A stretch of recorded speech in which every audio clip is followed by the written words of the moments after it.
Go.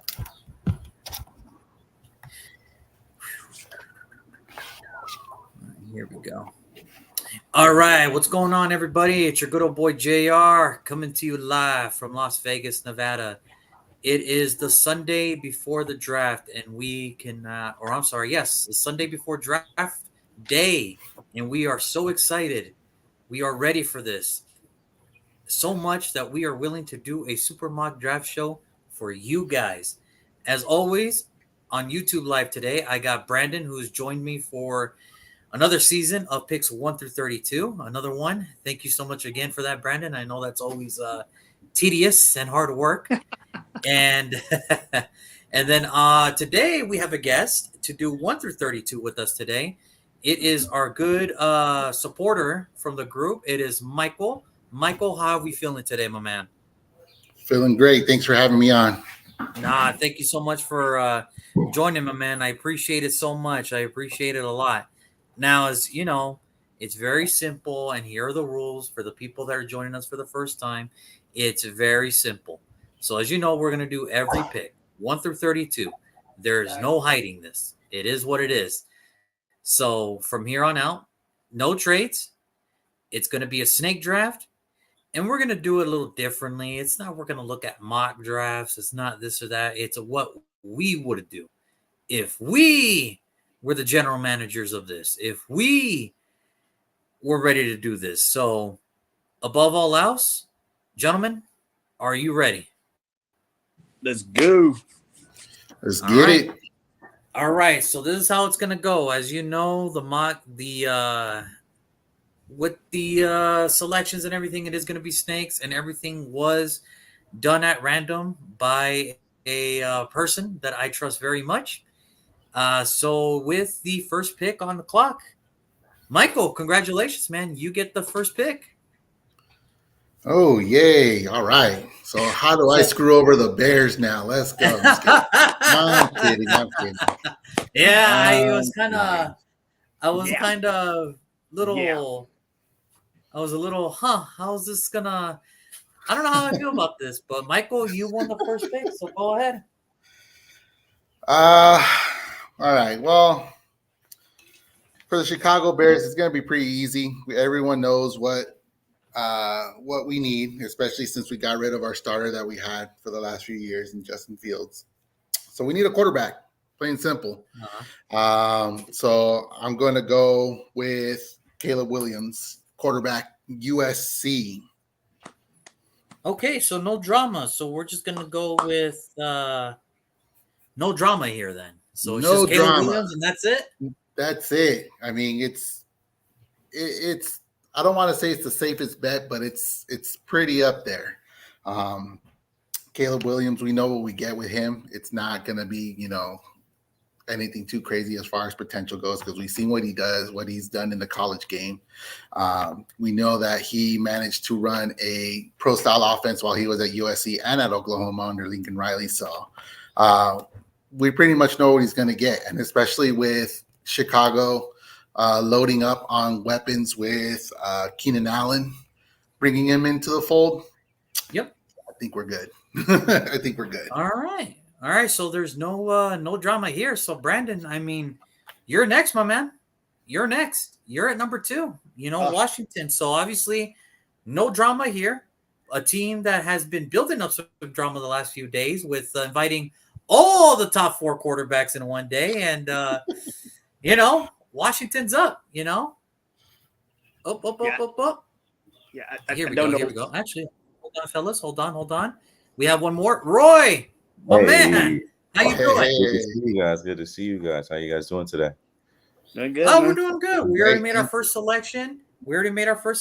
So I like to hear. No secret. It's Caleb Williams. So there was no drama with the first pick. So we just moved right along to the second pick. Brandon, you're up, man. You're up. Oh, all right. Well, the second pick in the NFL draft, Washington Commanders will select Michael Penix Jr. I'm not changing the pick because I'm going Michael Penix Jr. I'm going Michael Penix Jr. It's just obvious. Listen, man, the man is the best quarterback prospect in this damn draft. Anybody that tells you that he's not, you're crazy. The man can throw the ball. He already showed you at his pro day. He can run. He can jump. He can do all the things that you need him to do. I don't know why people got this idea in their heads that he's not the best quarterback in the draft, but he is. And with Scary Terry, Jahan Dotson, Brian Robinson Jr., Cliff Kingsbury as an offensive coordinator or whatever. But with that team, I expect him to be pretty ready to go. So, well, Michael Penix Jr. Yeah, I mean, look, I think after pro day, I think all those issues that we had about injury concerns about his ankles and the injuries that got him early in his career, I think those were put to rest. He ran fine. He jumped fine. He threw the ball fine. He looks comfortable. At 2, that would like, whoa. Yeah, that would do it. That would do it. Listen, Michael went all simple. We went so conservative with the damn pick. I had to go somewhere. I had to start it off somehow. So wait, let's get it. Went all conservative. Right, well, there it is. So the first explosion of the draft at number 2, Michael Penix Jr. So 2 quarterbacks. Roy, are you going to make it 3 in a row? The Patriots on the Oh, yeah, you know it's going to be a quarterback. Come on now. Okay. So now that you know Caleb Williams and Michael Penix Jr. is off the board, does that ruin your momentum, or are you comfortable at 3 still taking a quarterback? Oh, no, I'm so comfortable. There's no trades, right? We ain't doing any trades. No trades. Trade up. Okay. Yeah, so this is a tough decision, guys. This is a tough decision between Drake May and Jaden Daniels. But it's going to be a quarterback. We all know it's going to be a quarterback for the Patriots coming off the board. Okay. I got to go Jaden Daniels, though. I got to do it. I got to do it. The man with wheels. The man that, broke Joe Burrow's records. I gotta go Jaden Daniels. I don't know how my brother Brandon didn't go Jaden Daniels, but I will go Jaden Daniels for us. It's okay. All right. Yeah, no, I mean, I think I don't think there's no surprises here. I mean, I think this is what we're expecting, right? I think everybody is expecting quarterback to go 1, 2, 3, right? Yeah. Now on draft night, pick 4 could be interesting. Does Arizona want to trade down? Does Arizona want to stay? And I think that's going to be like the first discussion, right? Now, in our world, there is no trading. So I get to do what I think everybody expects them to do. I get to take a franchise wide receiver for the Arizona Cardinals. Ladies and gentlemen, Marvin Harrison Jr. is the new Arizona Cardinals wide receiver. Listen, there's no brainer. And listen, I get it. Is Malik Neighbors in the discussion? Absolutely. But you know what you're getting between Malik Neighbors and a Marvin Harrison Jr.? You know what you're getting between both of them? A franchise wide receiver. So there's no wrong decision here for Arizona. Marvin Harrison Jr. here. You pair him up with Kyler Murray. You got Paris Johnson last year for your left tackle. You keep building this offense. And the way how the NFC West is going, I don't know, guys. I don't know. Maybe in a couple of years, Arizona can be that sneaky team. I don't know. But I got to go with Marvin Harrison Jr. here. Legacy pick, and he's worth it. So I'm going to go MHJ here. Now, Brandon, unfortunately, or Roy, unfortunately, for you weren't here for the first part, it is a snake draft, which means I get to go again for the Los Angeles Chargers.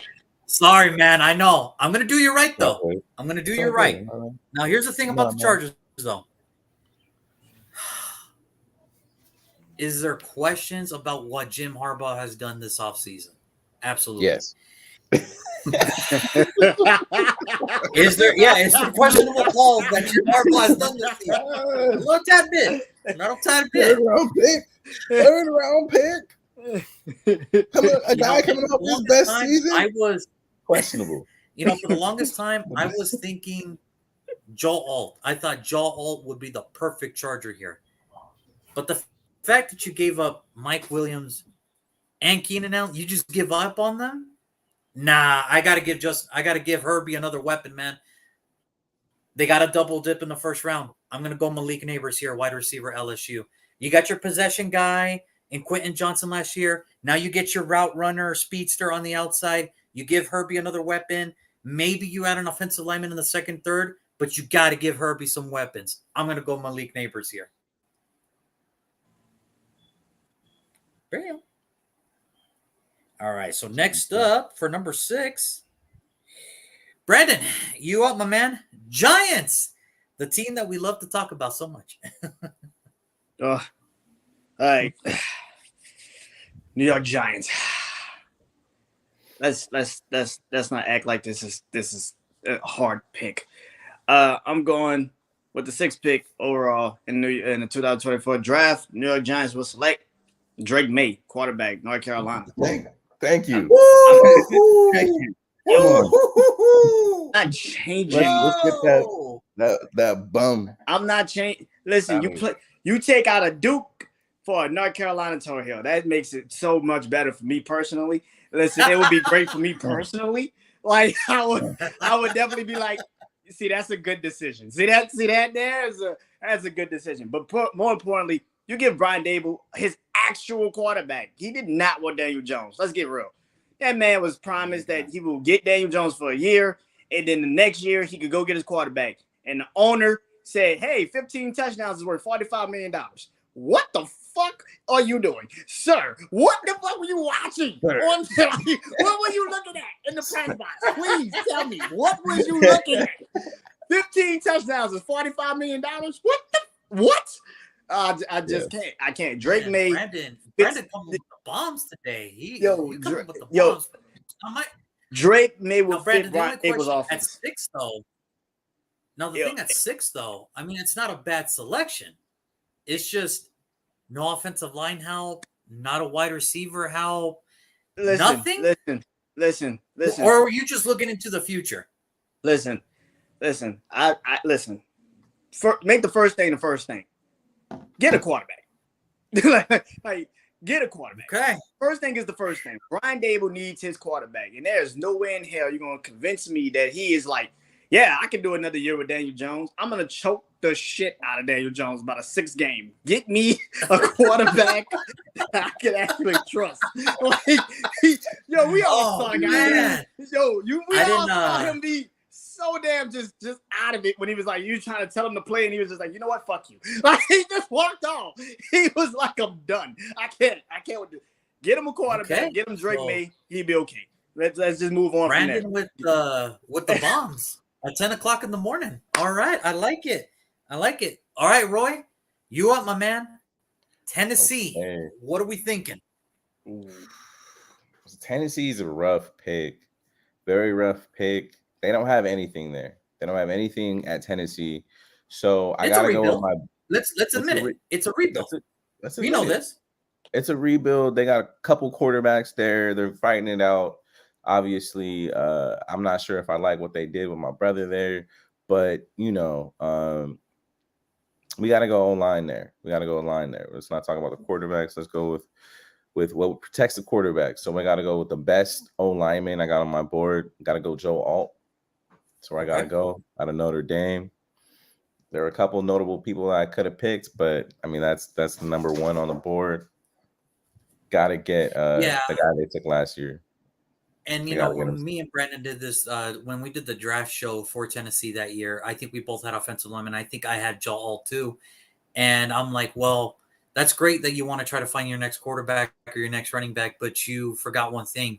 You haven't found your replacement for Taylor Lewan since Taylor Lewan left. This is a pretty damn good replacement. So this is no problem for me. Joel, it feels like Joel Alt to Tennessee is just a dead set on he's moving to Tennessee. Like, that's it. It's penciled in. It's it's in the stars. You know what I mean? It's in the stars, baby. It's in the stars. Yeah. All right, Michael. Since there was no drama for Tennessee, let's see if we get some drama for Atlanta at number 8. Third year in a row, guys. Give them a punter. Third year in a row that Atlanta is picking at number 8. Here we go. What are they going to do time this in a time? row. You know I love when Atlanta's on the clock. The kicker from Third Alabama. time in a row, Atlanta's picking at number 8. Okay, last 3 years they've gone offense all 3 rounds, all 3 times in the first round. This time though, we're gonna work on that defense. Okay. A lot of their problems happen to be on the defensive end as well. So I am giving Atlanta Dallas Turner. Damn. Number Dallas Turner at number 8. Yo, we picked Dallas Turner up every damn. That was mine and Brandon's only choice that we selected right on the site. Well, that's what it makes sense. It makes sense, does it not? has to. Yo, this is I the mean, most obvious fucking Don't you pick. think it's about time that Grady Jarrett gets some help? I mean, they could Thank have gone to you. Micah Parsons a few years ago, but Atlanta wanted Let a it poor go. version Fine, of let Darren it- Whaller. Whatever. I'm not running a franchise. Fine, I let ain't it go. nobody. Fine, So let it go. I ain't nobody. Shit. Like, come on. I mean, man. I'm just a Like, nobody, Yeah. Like, whatever. kudos to Grady Jarrett for soldiering on as much for as long as he has in Atlanta without getting the benefit of any help around him. But like, man, come Listen, on, we gotta that give him motherfucker something. Not for nothing. That motherfucker deserves a statue outside of Mercedes-Benz Dome when it's over. When it's over, he deserves it just as bad. Now, what you think about Snake Draft is, Michael, guess what? You are going to help the Bears again at number 9. You are helping the Bears again. You're just making your division rival better. Good job, man. You know what? Can I just stop? I'm just kidding. Chicago. Okay, well, we did decide to go quarterback number 1 overall. And if you're going to go and invest with number 1, with a quarterback on number 1, we're going to need some offensive line help. So let's just go ahead and pick up another tackle with Troy Fautanu. Did I say it right? Troy Fautanu. Troy Fautanu from Washington. Offensive lineman, Washington. I mean, if you're making the investment at the top overall pick with your quarterback, you're going to need to be able to keep him upright. I mean, there's only so much a quarterback can do if his offensive line is crap. So you build through the trenches as much as you can. You're still within the top 10, so why not invest that kind of capital into your offensive line? And that way it helps protect Mr. Caleb Williams. Hopefully not from the Packers. I like my big uglies, and this is who I had. This is who I had at 9 when we did the draft show for the Bears. So I totally understand. You kick them inside at guard, and I promise you got your next left guard for at least the next 12 to 15 years. He's going to protect Caleb Williams, and that's what you need in Chicago. You need to open the run game, and I think he's the perfect guy for it. So no problems with me here. So I'm totally fine with it. Now, Roy, here we go. The Jets, man. This is tough because you're in a position, if you're the Jets, how many years of Aaron Rodgers do you think you really got? Do you really try to go all in now, or do you try to build for the future? So, Roy, you're the general manager of the Jets. What are you doing, my man? So this one's hard. This one's a very hard one in the sense of, like you said, do I want to reach for a quarterback? Do I want to go out there and get, the QB for the future? Do I want to build around Aaron Rodgers? I think with the trade that the Jets just made, they're in win now mode. So I got to go with an old lineman. Got to go with, what's the kid's name out of Washington? I can't even pronounce his name. What's his name? So I got to look it up real quick. What is his name? What's his name? You talking about Troy? No, you just picked him. I meant the dude out of Penn State. Olumia. Fashanu. I don't know how to say his name. Yeah, that's yeah, that guy. I gotta go with him. Trust me, we know who you're talking about. We might not know his name, but we know his game.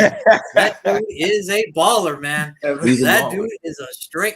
Listen, and what's funny about him is he was actually expected to come out in last year's draft, and he was still projected to go in the top 10. He's a good football player. Like that.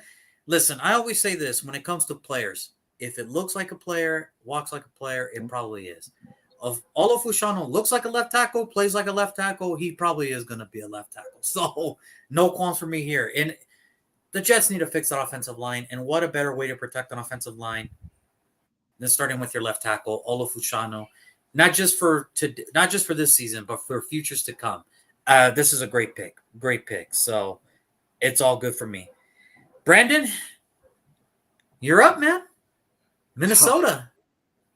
Minnesota. Good God. All right. With the 11th pick in the 2024 draft, the Minnesota Vikings will select. Why change it up now? Bo Nix, quarterback, Oregon. Why change it up? Brandon no- with another bomb. We just skipping McCarthy like that? Was Listen. McCarthy like that? Listen, there is no We way. skipping McCarthy, folks. Yes, jeez. Listen, We there's no way. skipping McCarthy. Brandon, Bo Nix at 11. Yeah. I just have to ask you. You know I love you, man. Mm-hmm. But are you nuts? Uh, Are you nuts? no. Are you There's no nuts? way. There's no way in hell you about to convince me that Sam Darnold in his 7 years is going to lead any team anywhere. There is never going to happen. That shit just doesn't happen. I'm sorry. It just never is going to happen. I'm not trying to convince you of anything. But It's Bo just- Nix at 11? You know It- you got it's- pick it's- 23. Listen, it's a wild pick. I get it. It's crazy. But again, also, you got to put things It's into just perspective. no. You got to put Bo things into Nix at perspective. 11. Minnesota is going to panic. Minnesota is going Yeah, to Bo panic. Nix at 11. I don't even hurt to Listen, Minnesota is going to panic because they now see all the quarterbacks that are off the board, and you cannot man, Brandon, convince. all your picks so far? Yeah, listen, you cannot convince me that JJ McCarthy is ready to play, but Bo Nix is. And in that offense that they do have, Justin Jefferson, Jordan, like you got receivers, and you got Aaron Jones who is ready to go too. So even if Bo Nix might not be up to par, he can do enough to keep you in the conversation in the NFC North. I don't think you're great to stop either Detroit or Green Bay, but at least you're gonna be in the conversation. And at least with Bo Nix, you got that because there's no way in hell you're gonna convince me Sam Darnold is ready to be a franchise quarterback ever. That just Right, no. You gotta go quarterback. 11. Okay. You can wait to know, 23 and then you can wait to 23. I don't think he's gonna be there, but you can wait. You can try and see. I hear what he's saying, though. Just- I hear what he's saying. I know I'm giving him mess. Because this is a show. We got to make it funny, right? But people are sleeping on Bo Nix. People are sleeping on him. No, I get it. No, trust me. I get it. I Ooh. like Bo Nix, but Is it high? Of course it's high. But this is the NFL draft. You said what we would do. For me, it's like there's no way to convince me. Sam Darnold is ready to be a franchise quarterback. There's no way in hell that's possible. I'm fact sorry. that Sam if I was the Darnold right now is the projected starter for Minnesota. Yeah, I would see why I would take Bo Nix at 11 too. I get it. I get it. Like, yeah, I get it. Looking at the board, I'm looking at the board. All four quarterbacks are gone. I'm like, there's probably going to be no quarterback at 23. Let me go ahead and take one now. Okay. Yeah, no, I hate to break it to you, Brandon, but Bo Nix would have been available at 23 easily. Yeah. I don't. It's just, but do you want to risk it? I guess is what That's he's what I'm trying to saying. say. You're I get it. risking And listen, Yeah, I'm like, and then let's be real. On draft night, Minnesota is a team that has 2 first-round picks, and if they are serious about a quarterback, they can move in. So I don't know. You know what? I don't know if he would have been available because what about the Vikings and the Broncos and the Raiders all need a quarterback, and are the Saints sold In the Saints. on Derek Carr? I you mean, got I Seattle. understand why you have And you to got take him Seattle here. at 16. Like everybody, like you got Seattle 16. Like I everybody. understand why you have to take them. It's just it's the fact to hear Bo Nix in our imagine if our reality, like if our show became a reality and Bo Nix was taken at 11, there would be pandemonium. Pandemonium. Well, Brandon is Detroit- already creating I would say this. pandemonium since pick 2. Hey, look, I would say that Detroit would be happy as hell if they heard these. I'm pretty sure Detroit would be throwing a fucking party the next day on the block. What happened? Who did you draft? No, Minnesota drafted Bo Nix. That's why we're having fun right now. This is fucking amazing. Like, girl. All right, so here I go. I got to help my division rivals here, the Denver Broncos. I got to help them. And my question for myself is, how can I help them? Where do I start to help them? Wow. Is it quarterback? Is it another offensive lineman? Is it defense? I think for me, I think if the Broncos want to at least know that they're turning a new leaf, they have to go defense here. And they have to go defense here. And not just important. And not just anything. They need a pass rusher. They need a pass rusher in this whole thing. So you think Sean Payton has the time for a pass rusher? You think we're gonna go for it. I'm gonna help the what Denver you would Broncos do. out here. I'm gonna help them out. I'm like, This is what I would do to help the Denver Broncos out today. I'm going to give him the edge rusher from UCLA, Laitu Latu, the edge rusher from UCLA. I'm going to give him the pass rusher here. Listen, everything starts up front for the Denver Broncos because we know they have the cover corner. But what good is having a cover corner if your front seven can't get there? If your front seven can't get there, then it doesn't matter how long the cover can corner or the corner can cover. It's just what it is. So I'm going to give him Laitu Latu, the edge rusher from UCLA. There's no question about it. All right, so I'm back on the clock now. All right, now I got to help my team here, the Raiders. The Raiders. Man, this is tough for me because on draft night, I've already put it in my head. Three things. I'm looking at three positions, and I think we're going to have to take the best player available at the positions. But at the same time, the Al Davis in me is coming out. And you know we love speed, baby. We love speed, man. So I'm going to continue to build this defense that we have. I'm going to continue to build it. And I'm going to give ourselves Nate Wiggins, the corner out of Clemson. I'm just going to do it. I'm going to do it. I'm going to give myself Nate Wiggins, the corner out of Clemson. Could I have gone offensive tackle? Sure, I could have. But this class is so deep of offensive linemen, I can wait till round 2. Could I have gone quarterback? Could I have gone J.J. McCarthy? Yeah, but the way they're sounding, it sounds like they're ready to roll with the quarterbacks that they have, which I'm okay with. So I figured, you know what?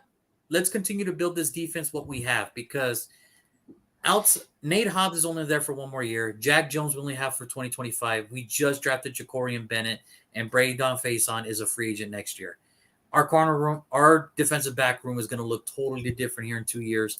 You might as well just start building now and get yourself what I believe is the best cover corner in this draft.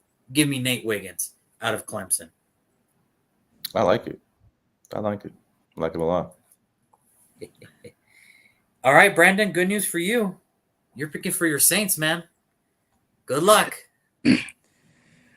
I guess. Okay, so this is simple. I'm going to offensive lineman, J.C. Latham, Alabama. It's just simple. We have no offensive linemen. I'm just looking at that team. It's just like, yeah, we need offense. We need an offensive tackle so damn fast. It's not even funny. We don't know if Ryan Ramczyk might be done for his entire career. He's out. Like, we don't know if he's going to be out for the rest of his career. And the left tackle position has been freaking terrible since we drafted the kid from Northwestern. No Iowa. It just hasn't worked. So we need an offensive lineman. So I'm going J.C. Latham, Alabama. Okay. I mean, it's not a bad pick. I mean, it definitely covers the need for the New Orleans Saints. So that's definitely what it is. So not a bad pick. And Derek Carr, obviously, Alabama player, they're going to play, some pan out, some don't. But I think he's going to be one of those kids that pans out. I think he's a solid football player here. So perfect. All right, Roy, you're back on the clock with the Indianapolis Colts who it's a who's who, man. It's a who's who. It's a who's who. It's a team that's rebuilding right now. It's a team that I still think needs a lot of pieces. I think, wide receiver could still be on the board, even though they have 2 guys there that they kind of like. I think tight end could still be on the board, even though they have a tight end there. But I'm going to go something different. I'm going to go defense here. I'm going to go with my best defensive player on the board for me. So I'm going to go with Quinyon Mitchell out of Toledo. Okay. best cornerback I Yeah, think no, in the hey. class personally. Shined really well at the Senior Bowl. Yes, he Why did. not? That guy put on a clinic during the Senior Bowl, man, and not just during the Senior Bowl. The game, he put on a clinic during the game. Like anybody He had a that's worried strong. that he was from Toledo and that he didn't play high level competition, trust me, he's good. He's good to go. Yeah. He is good to go. Long arms. So I got no problem. Quinion Mitchell. Oh, yeah, and this is obviously, with Gus Bradley being the defensive coordinator for the Colts. This is definitely a Gus Bradley player. He's a perfect zone press type of corner, exactly what Gus Bradley likes. He's perfect. He's gonna be a perfect Colt as long as even when Gus Bradley does leave, he's still gonna be a good cover corner. So he's only gonna get better as time goes on. So I have Quinion Mitchell to the Colts here. This is a perfect fit. I like it. I like it here. Okay, Michael. So you're not going to pick for the Bears, but you are going to pick for the Seahawks this time. Fun to get the Seahawks here. So here we are at 16, halfway through the draft. What are we thinking? So, Seattle, they can go different ways here. They can go offensive line. They can go with an edge rush. They could possibly even look into adding to the secondary. But Geno Smith is under contract for one more year. We got a new head coach coming in. Don't you think we wouldn't want to have a quarterback that this coach, the new incoming coach, picks himself? Yeah. He has no ties to Geno Smith after this year. So at 16, give me J.J. McCarthy, quarterback. There it is. Michigan. Mm-hmm. See, he was talking all that mess earlier about Bo Nix. Bo Nix it was a smoke screen. I see it. I see you. You see it? You see it? There's no ties, to this new coaching regime that Seattle has now. Past Geno Smith, past this year. So if you're going to be starting fresh on that offensive for the offense, why not get a new signal caller? Let him sit behind Geno this year. Let him. That's fine. Mm-hmm. Or if he outright wins the job, that's cool too. But you're going to have your guy. New coach, new quarterback in Seattle. Makes sense. Okay, so I think we did it in our world. All the 6 quarterbacks that everybody's talking about, they made it. They made it to the first round. They made it. Mm-hmm. Some we like better than others. Some we just, if you saw the show, we didn't have in the first round because it's like, I don't know. I just don't think it's the right time. But now that we got all 6, we got Caleb Williams to the Bears, which obviously it sounds like that's just going to be the consensus, right? Like it's just going to happen. Brandon wants to throw a pipe bomb in there and just put Michael Penix Jr. to Washington Commanders over here. just throw him in there. Jaden Daniels went to the Patriots, so just throw him in there. And then Brandon threw another pipe bomb when he selected Drake May to the Giants. And then just to top it off, he threw another pipe bomb for Bo Nix at Minnesota. And now we have J.J. McCarthy at Seattle. I think this is the thing that we're all missing here. I think what we did is we did it right to where, okay, which quarterback is going to go where? It's no, which quarterback fits the team. And I think in our world, every quarterback that was selected and went, I think they went to the right system. I think they went to the right head coaches. I think that they went to the right situations. Caleb Williams, listen, I know there's talks. He doesn't want to be in Chicago and this and that. But you need a quarterback there. You need a quarterback. You're going to give him weapons. You already gave him weapons. You're going to build the offensive line around him. It's a perfect situation. Michael Penix Jr. with Cliff Kingsbury is going to be a dynamic offense. It might not be this year, but next year, if that offensive line gets right, it's going to be a dynamic offense. Scary Terry, Jahan Dotson, Brian Robinson. God forbid they draft freaking Trevonde Sweat from Texas in the second round just to screw it all up for us. God forbid.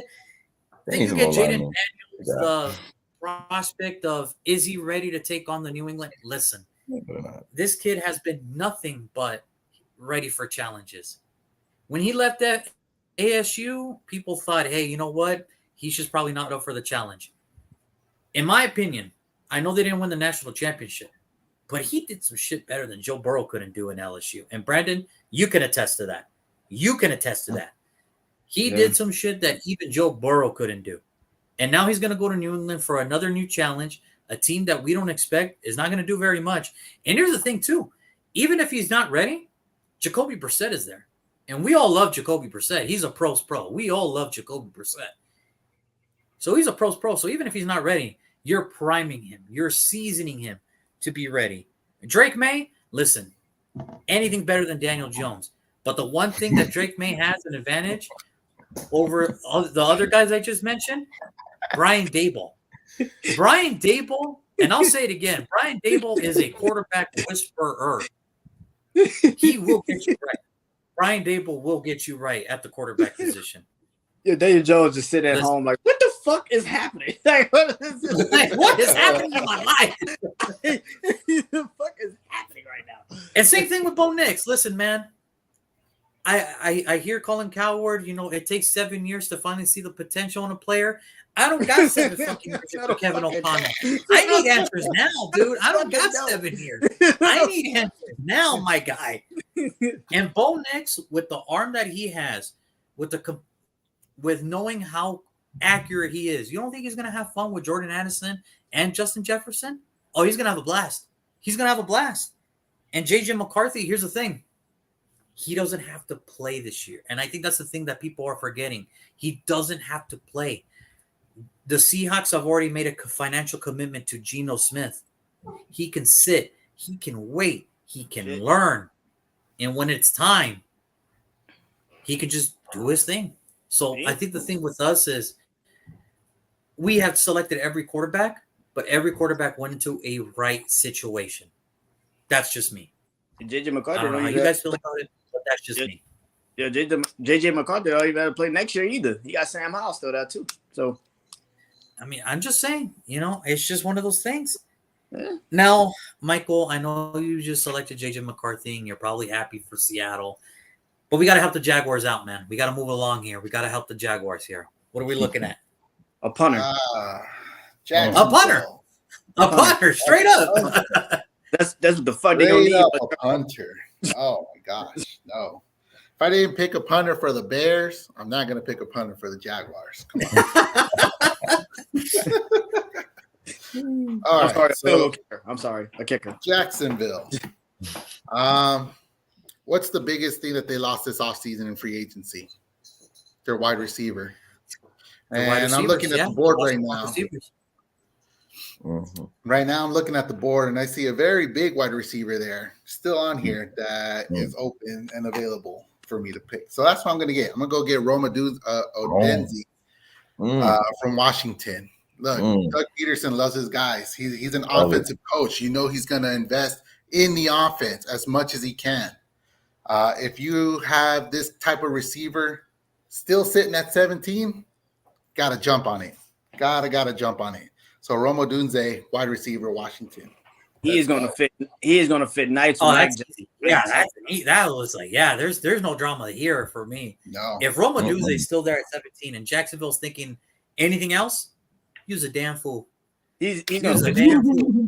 He's like, going to. You're really going to ride with Christian Kirk? You're really going to ride with Christian Kirk again? You're really going to do that to yourself? Nah. We ain't doing that again. They paid him all that money. We ain't doing that. Yeah, Roma Odunze here. Love him. You know, big dude, big body, and most importantly, strong hands. And that's something that I think Jacksonville was missing a lot. Was a lot of these contested catches. And I think Roma Odunze just swipes that clean board. He'll be the tough catcher here. So I got no problem with this pick. Him and Mac Jones are gonna make some amazing music. This I'm telling you, man. Him and Mac Jones, boy, they gonna be a pair. I'm telling you, this is gonna be. They just gonna be that pair. It's just gonna be an amazing thing to see. It's gonna be amazing. Oh boy, Trevor Lawrence. Go. Okay, Roy. It's gonna be amazing. Yes, sir. The Bengals are on the clock, man. Which we got. What do we have for the Bengals here? You know what? I know the Bengals aren't going to do this, but this is what we going to do, okay? This is what we going to do. So This is what we I'm gonna going do. to, you know, this is what we going to do, because for the love of God, man, when are the Bengals going to actually draft an offensive tackle for their franchise quarterback? When are they going to do it? They just want to keep Preach. free agency in this up. Just Preach. putting Band-Aids on the third degree burn. Like, it's not going to, you can't do it. It's not going to work, okay? You got a severe injury there, you know?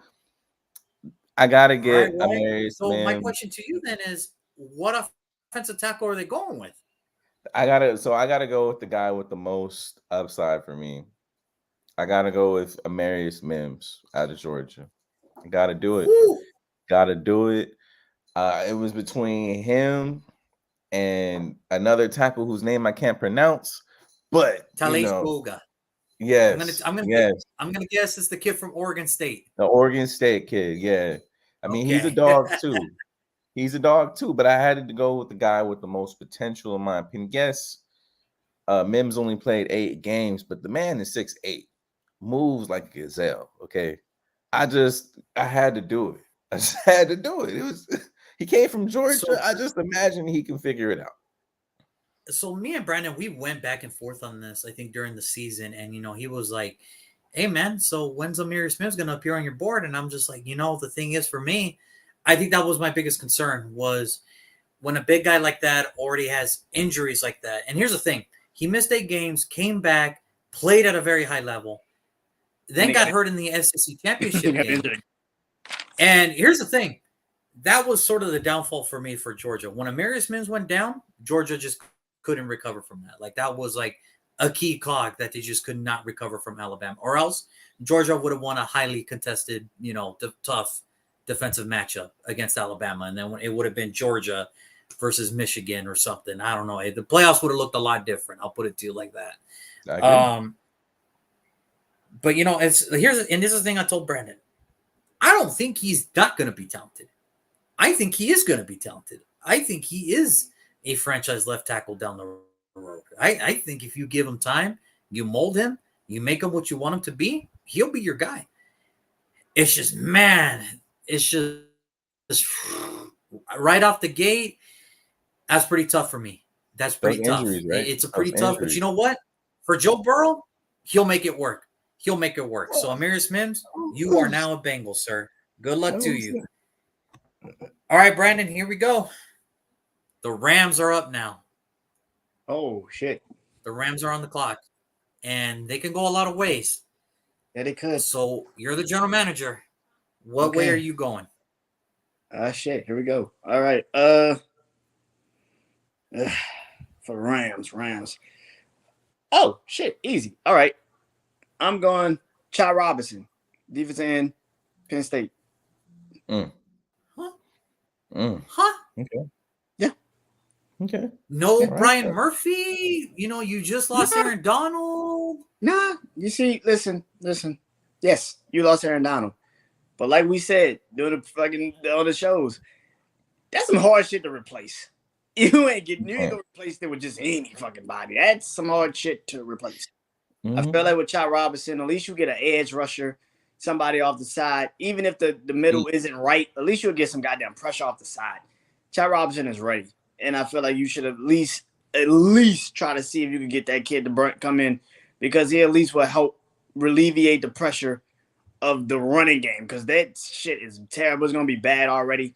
No Aaron Donald, but at least you could get some pass rushing, especially when you got San Francisco, Arizona, and Seattle. In Seattle, and all of their plays are coming off of play action. They don't really have fast quarterbacks outside of Kyler Murray in that damn division, so they all sitting ducks. So to me, Chad Robinson will fit that team a little bit more than a Brian Murphy right now. Oh man, Chop Robinson. Now listen, I love Chop. We all love Chop. We all think he's going to be an excellent player. It's just, where does he fit? Where does he fit in this defense? Do you put him as standing up? Do you put him as your hand in the dirt? Do you have him both ways? Because standing up. I think the thing is, we know he's athletic. We know he can do it all. He's multi-talented. But in a Rams defense, well, where do you put him? I'm putting him up, standing up. I'm just gonna let him just get off the line quicker. Because you put him in the dirt, it's not gonna work. You gotta let him stand up. You gotta let him get off his athleticism off first. Okay. Well, Brandon, I'm glad you said something about sitting ducks here because the Steelers are up next. And here's the thing. Oh, God. The Steelers tried so hard to try to continue the legacy of Big Ben so that fans wouldn't feel the hurt that Big Ben is gone. But the guy that you drafted, he's in Philadelphia now. He's in Philadelphia now. And you've not brought in one guy, but two quarterbacks. You brought in Russell Wilson in the minimum, and you brought in Justin Fields for a steal. You pretty much fleeced the Bears. All right, let's admit it. The Steelers fleeced the Bears to give them Justin Fields. Like, I don't know what type of relationship Ryan Poles and Justin Fields had, but apparently not a good one if he was willing to give up for 6 that can turn into all right, like that's the highest it can go, a 4th rounder. But you mentioned Ducks last one, and here's the thing: they try to replace the legacy of Big Ben. You know what's the legacy that they haven't tried to replace? Marquise Pouncey. So I think you guys know where I'm going to go with this one. So with this next draft pick, I'm going to go Jackson Powers Johnson, center out of Oregon. You give this center. They drafted Broderick Jones last year. You put him as your left tackle. You get your center now. You already got your guards. You just have to find a staple at right tackle, and I promise you, the Steelers are back. The Steelers will be back. So Jackson Powers Johnson is my next pick here, center out of Oregon.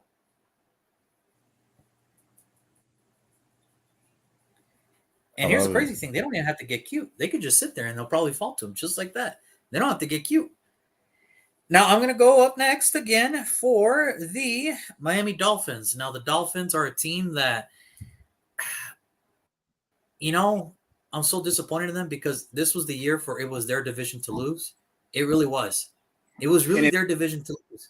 And it lost. And they did it. Oh, they lost it. And it lost it. And they did, and they lost it. And now, not only did they lose the division, look at the names that they lost in free agency. That's a lot of names that they lost in free agency. I still think the offense is going to be fine because Mike McDaniel is going to get that shit taken care of. What worries me now is you lost Jerome Baker.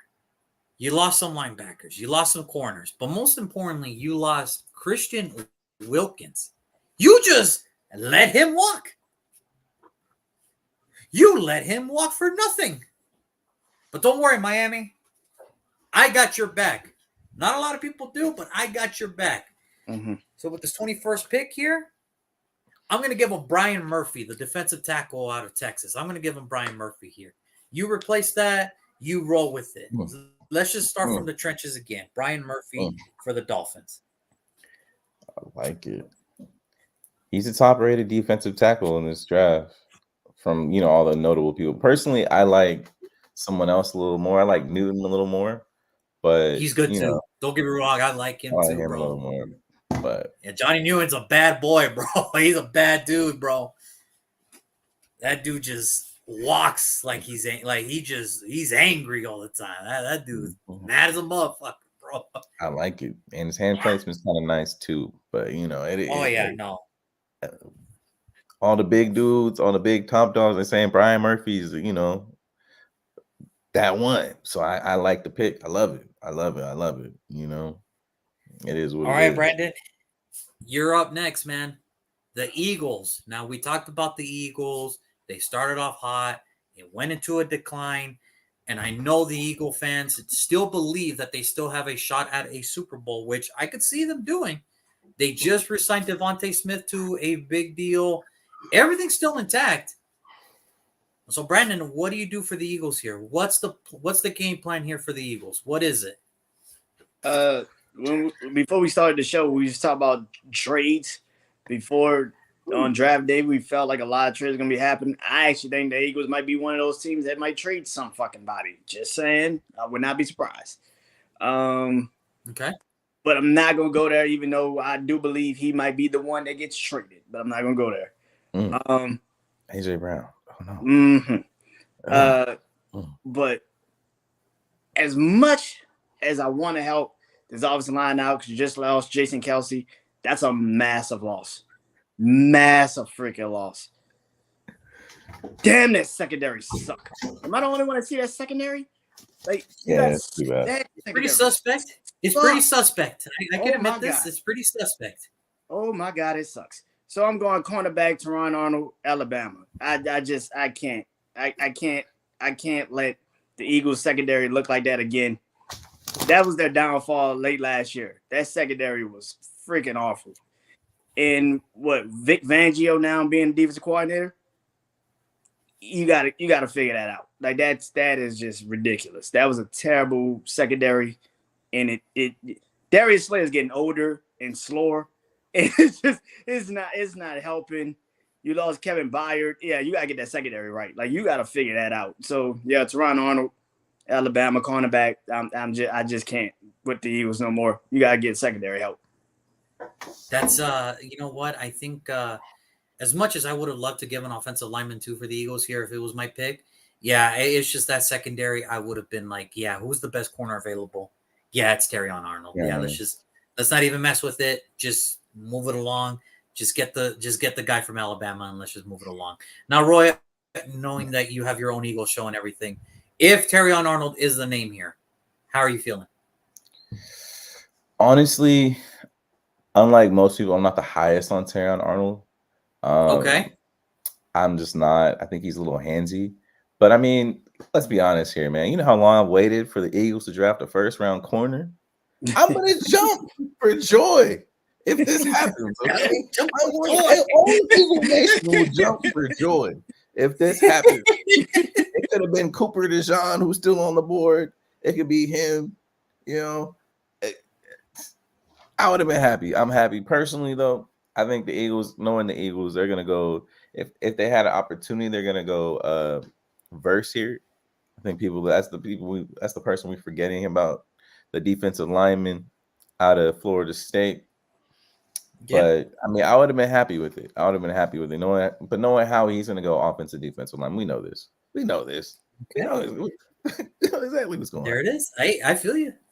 So that means, let's see here, 23. Roy, you're now up. You have the second first-round pick of the Minnesota Vikings. Man, yeah. So we went quarterback. I'm sorry, we went offensive. We went quarterback. Yeah, quarterback at 11. Yeah. Bo Nix, the new quarterback of the Minnesota Vikings. Woo! So I gotta go with the lineman. I don't know who they got over there. I don't know who they got for offensive lineman help. They got Christian Darrisaw. So I mean, that's not a bad dude. Oh, that's not a bad dude. You know what? Nah. I'm gonna go with the best player available then.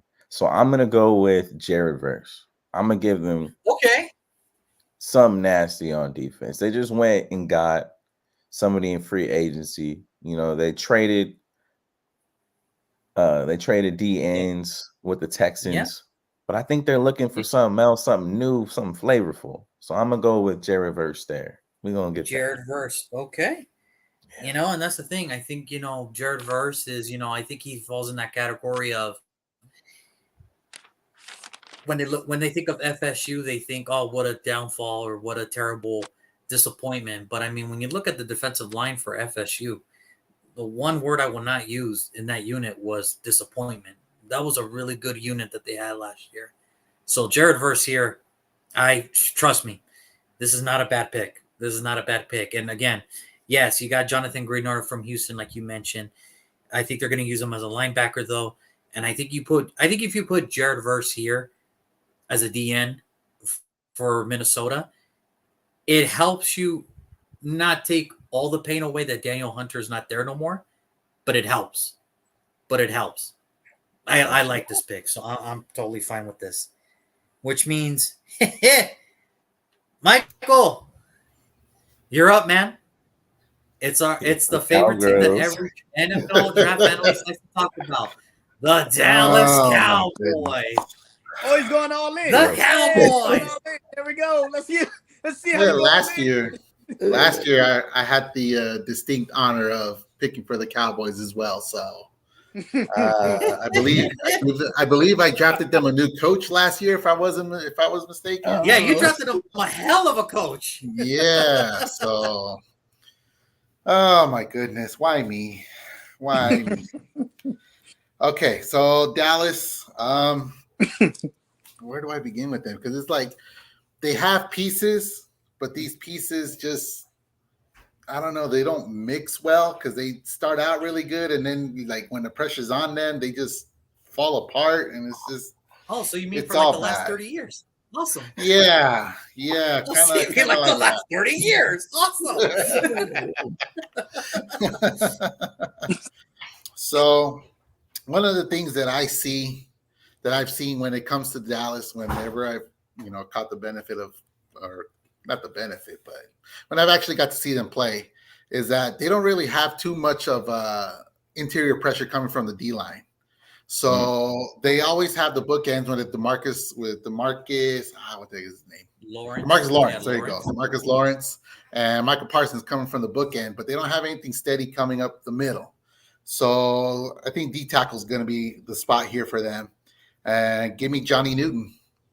Johnny Newton to Dallas. Yeah, like you said, he's one bad dude. You put him in that line with those other guys up front.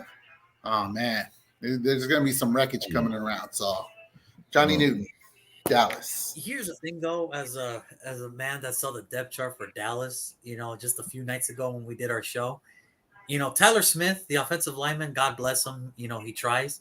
Tyler Smith, the left guard, I love him. Pro Bowler, I love him. Tyler Smith, the left tackle, I have to have 911 on speed dial because I don't care who's back there at quarterback. He's going to die. He's going to die. Like, I was really thinking it was going to be offensive tackle here, but you know what? Here's the thing. Last year they drafted Mozzie Smith. Now he didn't play a lot, and I think that had to do more with scheme. I think Dan Quinn likes a different type of defensive tackles, but now they got Mike Zimmer, and this is the type of defensive tackles he likes. He likes a Mozzie Smith. He likes a Johnny Newton. The big guys that can plug up the holes so the linebackers can do their job and do everything. I think this is great. Now, when you're looking projectedly for Dallas, you're looking at Micah Parsons, Mozzie Smith, Johnny Newton, and DeMarcus Lawrence as your front four. Good luck, NFC East. Good luck. That's a whole different animal now. That's a whole different animal now. That's a whole lot of bad. That's a whole lot of bad and anger coming out of that line. That sounds amazing if you can actually get to the damn quarterback. If not, your secondary is a sitting fucking duck. It's true. We'll see. That is true. We'll see. Now, Michael, I know I've given you a hard time this episode, but I'm going to make it up to you, man. You selected for your Bears. You selected for your Cowboys. But you know what I'm going to let you do today? I'm going to let you select for your Packers because you're on the clock again, and the Packers are on the clock. You get your Packers, man. Congratulations. Thank you, man. Much appreciated. Much appreciated. I had to go through hell so I can get the goods. All right. That's how life is, man. That's life, baby. That's life, All right. So Green Bay.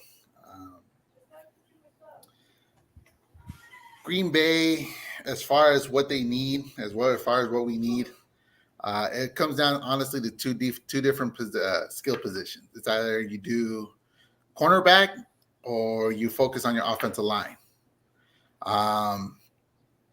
And at this point of the draft, like I was talking to you guys earlier, is I honestly think Green Bay might even just trade down out of the first round and just stock up on second and thirds and just start, getting more and more offensive line or cornerback help later on in the draft. But for this exercise, I must make a pick. And I'm going to go with Cooper DeJean, cornerback / safety. Yes, he is a hybrid. He is not a cornerback. Yes, They're probably going to move him over to safety. but I'm going to take Cooper DeJean, cornerback / safety, Iowa. Yeah, we ended up getting Xavier McKinney to help with our safeties, but that's only one. We lost 3, so we kind of need help on the depth chart. So give me Cooper DeJean. I know that he had his pro day not that long ago, worked out for everyone. Everyone left impressed. Everyone was worried about how his leg was going to react to these workouts. It's good. It's good. So I'm perfectly okay with this because the thing is, what people don't understand about Cooper DeJean, when people look at him, it's like, well, what is he? Is he a corner? Is he a safety? Me personally, the best way I could put it, he's exactly like Drax Hill when he came out of Michigan a couple years ago. He's your defense. He's your ultimate defensive back. He could be your slot corner. He could be your outside corner. He could be your high safety. And not only that, what's better about him, and because of the new rules of kickoff, he's also an excellent return specialist. That can return some punts. That can return some kickoffs. So if Green Bay were to walk away with Cooper DeJean, I get it. David Bakhtiari, you have to focus on the offensive line. You have to focus on everything. But a Cooper DeJean here to help you out on defense and special teams, hey, you Packer fans, I think, could walk away very happy. I think you could walk away very happy with that. So I like it. I like it. Now, Brandon or Roy, you're next here with the Buccaneers. So the Buccaneers have made a financial commitment to Baker Mayfield. They made a huge. They made a commitment. Man. I don't know if I They made a that commitment to Baker Mayfield. Man. They brought Mike Evans back. Can they run it back? And if they can't, how? And if you have any worries, what are you doing as a general manager for the Buccaneers? How can you help to make sure that they run it back? I gotta go offense. I gotta go offense, and I gotta go offensive something. Mm-hmm. So for me, I gotta go Graham Burton. I think he's the best offensive player in the line position left. Yeah, there's a couple other, there's Tyler Guyton, who has a lot of upside as a tackle, but we already have a tackle over there that's really amazing, right? So I gotta go with the inside player, somebody who can play multiple positions, help out that investment that I had over there with, what am I freaking with oh man, we just said his name. With the quarterback we just re-signed. Baker Mayfield. Well, yeah, with Baker Mayfield. We gotta help him out. Gotta make sure he's upright right now. So yeah, I gotta go with Graham Burton. I think he's the best player available. Yeah, no, I have no problems about it. I mean, if you watch the episode when I took him, from the guard from Duke, and you're exactly right. He's a versatile lineman. He could play guard, play center, emergency tackle. I mean, the dude is just a football player. I think he's going to excel more at the guard position, though. I think throughout his NFL career, I think he'll be more of a guard. But you know what? A lot of people will be like, well, why would you take a guard in the first round? Why wouldn't you? You know how hard it is to find guards in today's NFL? It's pretty hard. It's pretty hard. And I'm going to be honest with you. He brings a nastiness that I think he will open up the holes for Rachaad White and protect Baker Mayfield to find Mike Evans just a little bit more. So I like the pick. I'm totally okay with this pick. So Graham Burton, you are a Tampa Bay Buccaneer. Good job. Now, number 27, we have the Arizona Cardinals. Their second first-round pick. This was the pick from last year where they traded for Houston. Houston got Will Anderson. This is the Texans pick that now belongs to Arizona. So, Brandon, at 4, I went Marvin Harrison Jr. I had to. I'm not gonna just let that skip me by. So, Brandon, what are you gonna do here for Arizona? Shit. Okay. I don't trust that goddamn secondary so much. That secondary sucks. Oh my god. Yeah, fuck it. I'm gonna go Kool-Aid McKissick, cornerback, Alabama. Okay. I can't. I don't trust that secondary for shit. That secondary is awful. Like super bad. Like incredibly bad. Like I just, and with the receivers you do have in that division, DK McCaffrey, you got the receivers in Seattle, you got the Rams receivers, Puka Nacua, Cooper, it just feel like you got to get somebody. I'm not saying he got to guard every fucking person on the field. You might have to because that secondary sucks, but you got to give him something. And also, like I've always felt, if you go offense with the first pick, you got to give the head coach something because he's a defensive head coach, and that's exactly what you need to give him, the secondary player. God damn it! So give him, yeah. Same thing I did pretty much at 27 when we did the damn mock drafts. The same thing I'm doing here. Yeah, it just fell out. It just fell. Okay, so here I go with Buffalo, and Buffalo has had a interesting offseason, if I do say so myself. They have had this. You call it interesting? I call it interesting. You call it? I call it interesting. Call it a I rebuild. mean, it's interesting to me. I mean, it's the decisions that they made is kind of. Hey, we listen. We know when a relationship is over. It always just catches me off guard when it finally happens. It's like, oh, they finally went through with it. Yeah, this is terrible. This is terrible. Yeah, and I don't think Sean McDermott has to worry about Stephon Diggs not showing up to OTAs this year because he's not there. He's not on the team no more, so he doesn't have to worry. He doesn't have to be concerned that Stephon Diggs is not at OTAs like he was last year. When a reporter should definitely him, be. No, he should still be concerned. Stephon Diggs is not here for OTAs. How concerned are you? Oh, I'm very concerned. Well, no, Sean McDermott doesn't have to be very concerned this year, so he's fine. He still should be concerned. I just don't. What I don't like about this pick is what me and Brandon call a default pick, and it is what it is. You have to do it because it's not only Stephon Diggs that you lost.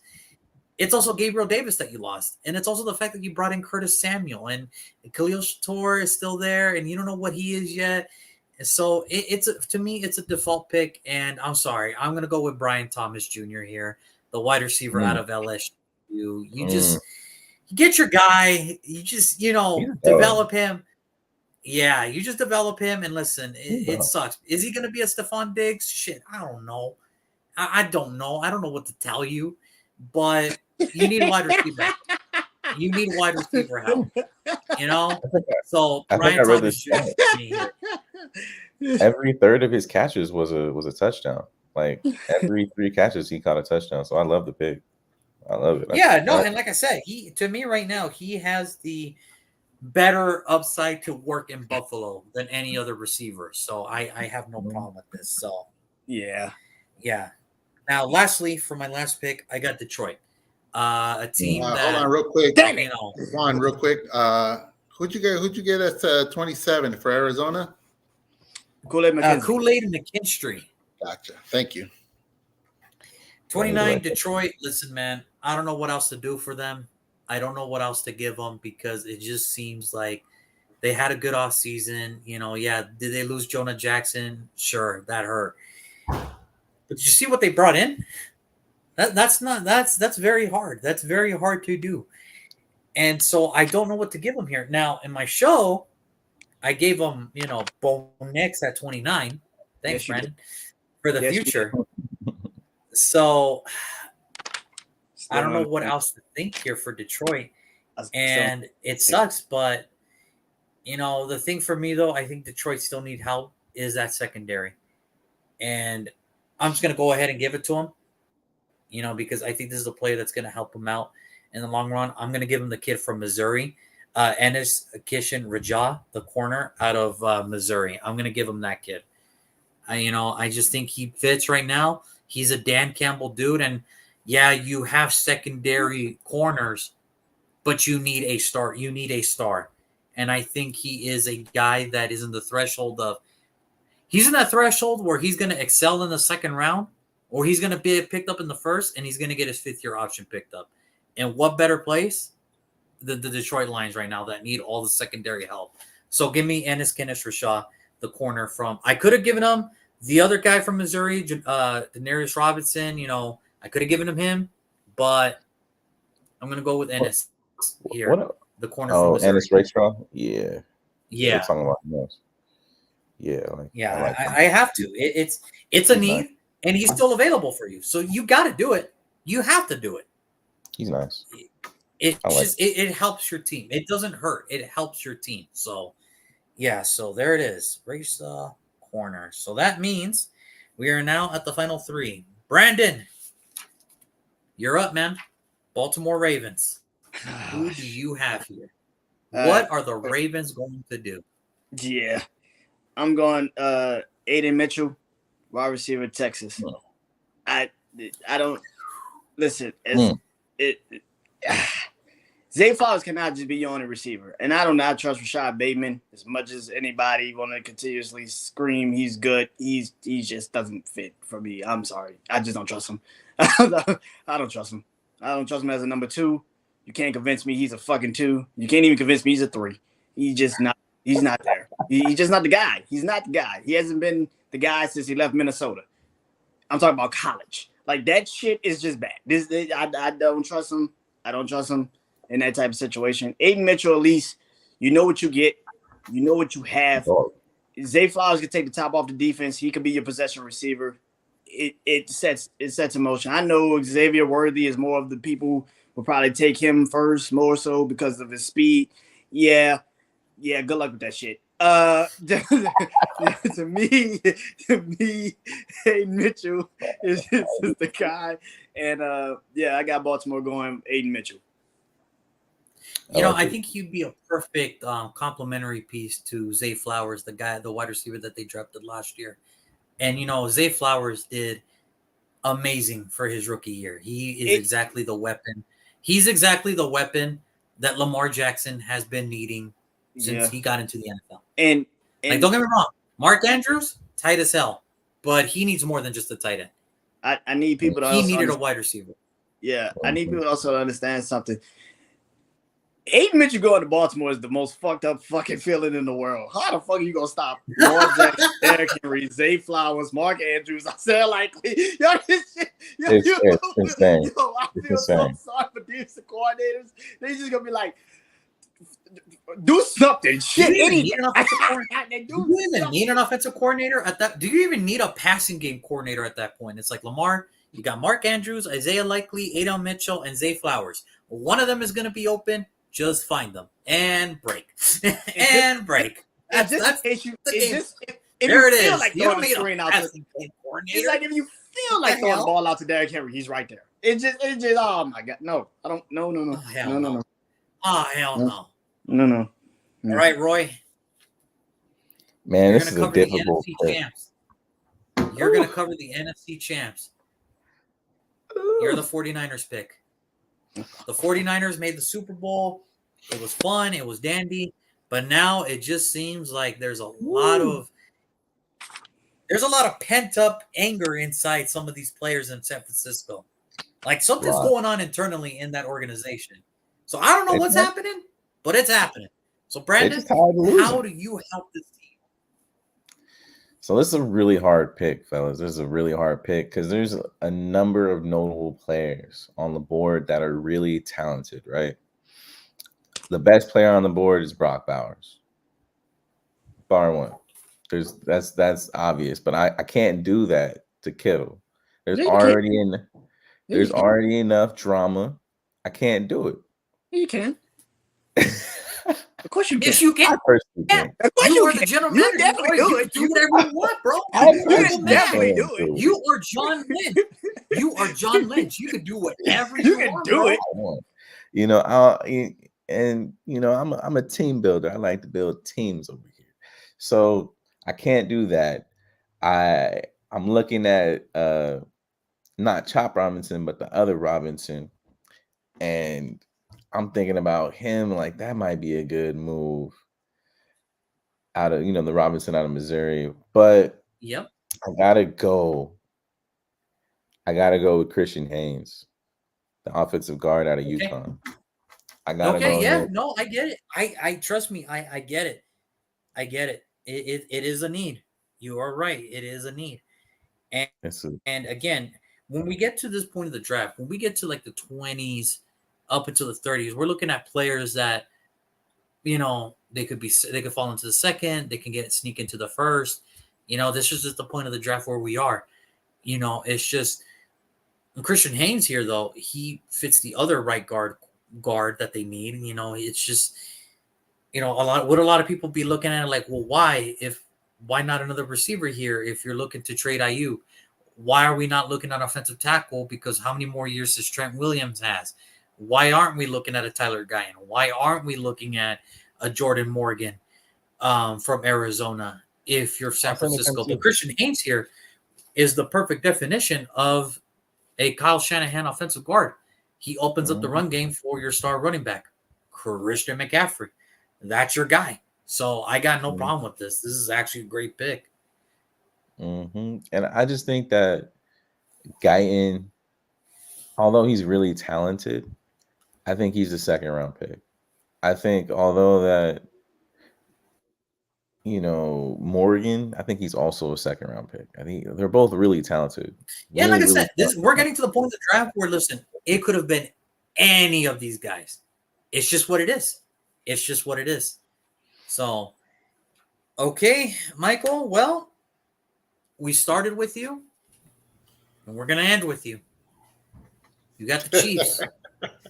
What player are you going to give the Chiefs to try to do a three-peat?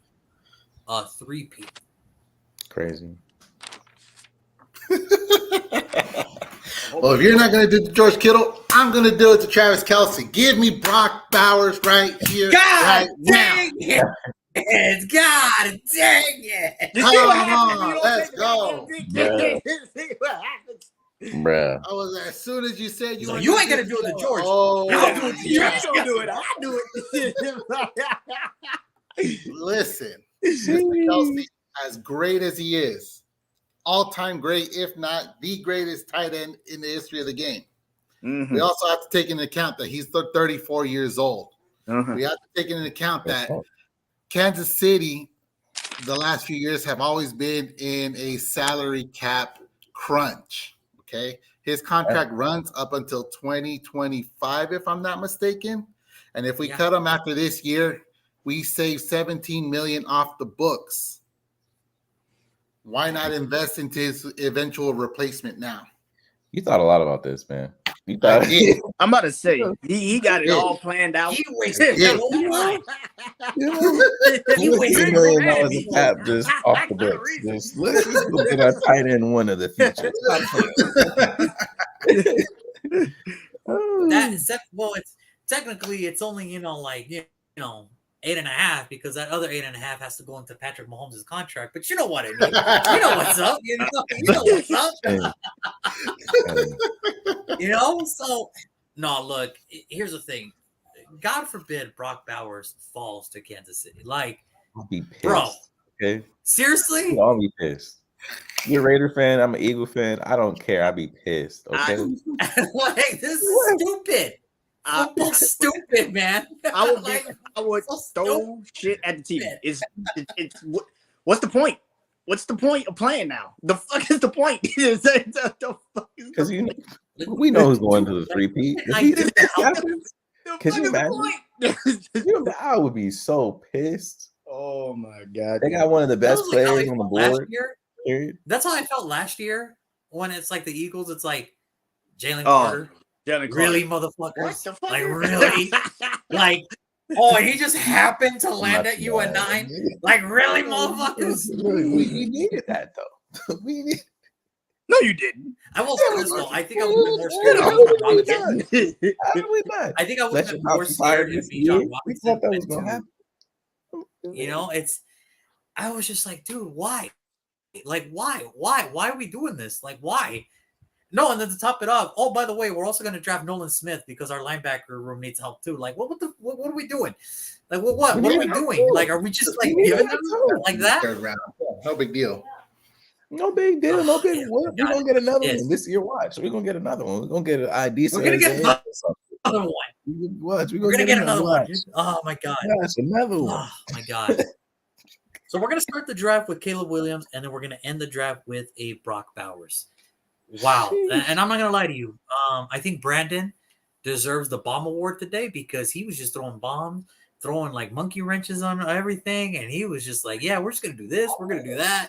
You know what? Fuck your feeling. Well, actually, that award of Fuck Your Feelings award goes to Mike over here. Like, Travis Kelce, I love you, but fuck your feelings. I'm going to get your replacement right now. I'm going to get your replacement right now. He's like, you going to officially move your ass. What the hell? the fuck out building this. Man, I love you and all, but fuck your feelings. Brock Bowers, here we go. Here we go. We're just gonna do it. We're gonna do it. Now we made our first round selection. We did it. We made our first round selections. But who's a guy, second, third, fourth, whatever round, that you guys actually think, you know what, he's gonna actually outplay the later rounds than we was drafted? Roy, I'm gonna start with you. There's one player. Oh, it's easy. This is so easy. Guyton. Now look, I passed on Guyton earlier because I think a better team fit for San Francisco is going to be Haynes, that guard I just picked up, right? However, Guyton has first round potential. He has it. I just, for the team fit, I was just like, I think he's a second round pick for that team, the 49ers. But Guyton for sure. He was working with my guy, Lane Johnson. Come on now. 6'8", move like Gazelle, former tight end. Come on. Come on. That's it. I get it, man. I get it. Michael, is there a player on your draft board that maybe didn't go in the first round? You're thinking, you know what? He's going to be it. Like, he's just going to be a really good football player when we look back at this draft like 5 years from now. For me, it was a toss-up at 25 for Green Bay between DeJean and the other guy that I was thinking was Taliese Fuaga, the lineman over from Oregon State. Oh, I forgot about him. Oh, yeah. I think if you know, hypothetically speaking, if this is exactly how the first round went in real life, Fuaga as a second rounder, complete steal of the draft right there. Steal. And you know what? The Bears have the Panthers have that first pick in the second round. I mean, Taliese Fuaga could definitely be an upgrade of whatever they have at right tackle right now. So, I mean, that's definitely an upgrade. That's not even a question at this point. So, I mean, I get it. That's a good one. Brandon, is there a player on your board that you think, like, you know what? Maybe this guy is going to overplay his draft position? I would probably say Jordan Morgan. I think Jordan Morgan's going to fit perfect wherever he goes. I think he might fit really well. Arizona, yeah. I think he might fit really well. Like if he goes like Pittsburgh or somewhere, or even San Francisco, like he might not get drafted by them, but if he ends up somehow, some way in San Francisco, he will fit there perfectly. Yeah, I think so. And like I said, I think Jordan Morgan. I mean, we had him in the first. You know, I had him in the first at least, and you know, it's just. But when we get to this point of the draft, it's like we always say. You know, at this point, it's a while. The earlier picks, we know what's up. It's the later picks that's the wild west because we don't know what's going on there. Because at that point, it could be anybody. You know, I think I mentioned. You know, for me, I mentioned earlier. You know, when we talked about the FSU unit. You know, obviously Jared Verse, how much we all like him, his versatility and what he brings to the table. But I think to me, if I was to pick a name, Brandon Fisk, the defensive tackle out of FSU. I don't know where he's going to go. I'll be honest. I don't know where he's going to go. But he's going to go somewhere. He's going to tear it up. He's going to be a starter. And then people are going to be like, wow, why was he not drafted in the first round? I don't know, because you said that FSU season was so disappointing that it made everybody fall. But whatever, that's just what it is. You know, it is what it is, you know. But, yeah, no, I like Brandon Fisk from FSU. It's, you know, the first thing people are going to look at is his size where, you know what, I think at this point, if you're still looking at size for defensive tackle, then you're a dinosaur. You're way behind the 8 ball here. You're way behind the 8 ball. You know, it's, you know, if you're still looking at sizes for defensive tackles, then I'm sorry. You're just a dinosaur. You're way behind the 8 ball on what today's NFL defensive tackle is. And I think Brandon Fisk is a today's defensive tackle, especially in today's game, in the system. It doesn't matter where he's going. He's going to kill it. He's going to kill it. And I that's my guy. I think that's the guy 5 years from now look like, man, he should have been a first rounder. He had everything right going for him. He should have been a first rounder. Can I say that man? I have a no homo pause, no Diddy. No Diddy. I have a draft crush on that man. He ran a 4.8 at 300 pounds, fellas. He looks so fluid doing his little circle drills around the hoses. Oh my gosh. Little figure H. Yeah, his Oh my. his 3-cone drill was amazing. Everything he did at the combine is exactly what he did at FSU. That's just natural talent. That's just natural given talent. That's it. You don't make that. You don't build that. That's just natural given.